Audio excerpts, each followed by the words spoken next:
রাষ্ট্র সংস্কারের পাশাপাশি রাজনৈতিক সংস্কারেরও প্রয়োজন আছে। রাজনৈতিক দলগুলোর মধ্যে গণতান্ত্রিক মূল্যবোধ সৃষ্টি করতে হবে বলে মন্তব্য করেন গণ অধিকার পরিষদের সভাপতি নুরুল হক নূর। বিকেলে জাতীয় প্রেস ক্লাবের সামনে ভারতীয় আগ্রাসন ও আধিপত্য বিরোধী প্রতিবাদ কর্মসূচিতে প্রধান অতিথির বক্তব্যে নূর বলেন, অন্তর্বর্তী সরকার এখনো জনগণের মনের আশা আকাঙ্ক্ষা বুঝতে পারছে না। নির্দিষ্ট কোনো রাজনৈতিক দলের প্রতি দৃষ্টি না রেখে সার্বজনীন দৃষ্টি রাখতে সরকারের প্রতি আহ্বান জানান তিনি।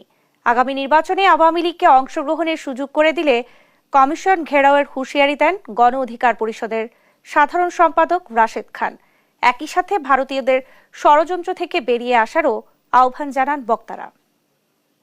ভারত যদি আমাদের সাথে সুসম্পর্ক রাখতে চায়, বন্ধুত্ব করতে চায়, সেই সম্পর্ক হবে দু দেশের মানুষের স্বার্থ সংশ্লিষ্ট বিষয়ে অনেক আশা আকাঙ্ক্ষা নিয়ে এই সরকারের দিকে সমগ্র জাতি তাকিয়ে আছে।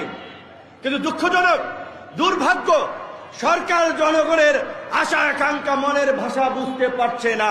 আগামী নির্বাচনে যদি আপনারা আওয়ামী লীগকে নির্বাচনে নেওয়ার কোন ধরনের প্রেক্ষাপট তৈরি করেন, আমরা নির্বাচন কমিশন ঘেরাও করব।